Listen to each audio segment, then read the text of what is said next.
by headlines that forecast disaster. With the bad news piling up so quickly, it makes you feel helpless and even more isolated. But you are not alone. In fact, there are millions of people around the world who care for the environment just like you do. The climate crisis is a worrying phenomenon, but it unites people around the world with a single aim: to save the planet. So, while eco-anxiety is scary and uncomfortable, remember that you are part of a global community, standing shoulder to shoulder with so many others who feel exactly the same as you do. Share your concerns with others.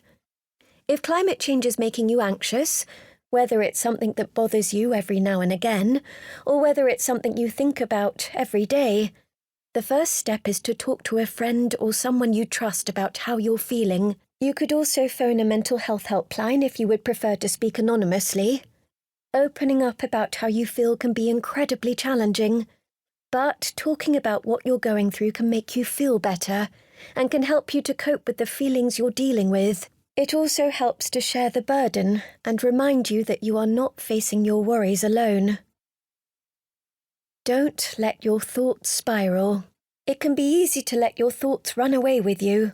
Constantly imagining the very worst possible scenario or outcome is something psychologists call catastrophizing, and if you experience eco-anxiety, you might be familiar with this feeling.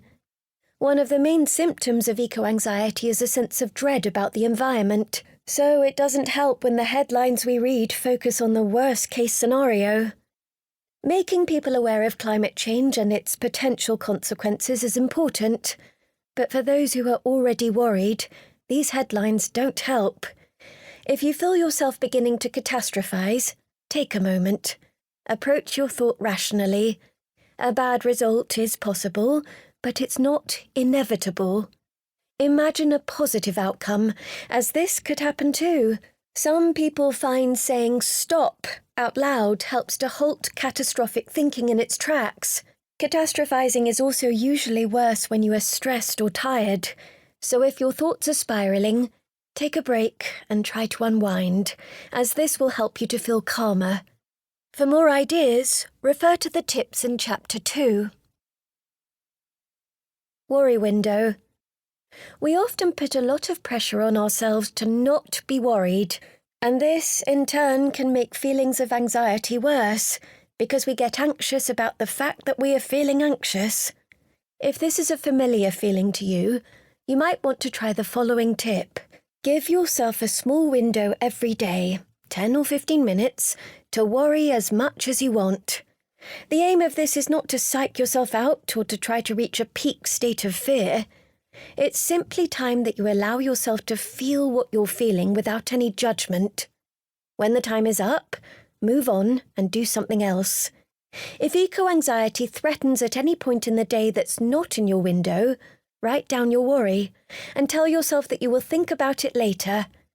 It might seem counterintuitive, but this technique allows you to acknowledge your feelings without being consumed by them.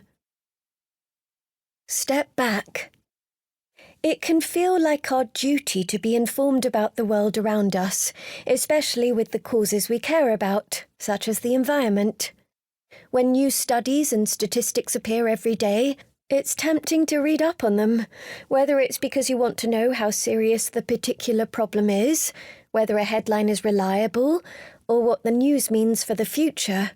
However, if you're suffering from eco-anxiety, this might not be the best course of action. A lot of the time, it's unlikely that you will be able to do anything to solve the problem you're reading about, and knowing about it will only make you feel worse. It's okay not to read everything. It doesn't mean that you care about the cause any less, just because you didn't investigate this story or post something about that video. It just means that you're putting your own mental health first. Take a break. When an environmental disaster occurs, it can be hard to escape the wall-to-wall coverage that fills our social media and news feeds, whether you want to know more about it or not.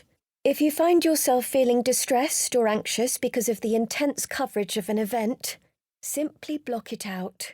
You could take a break from social media for a few days.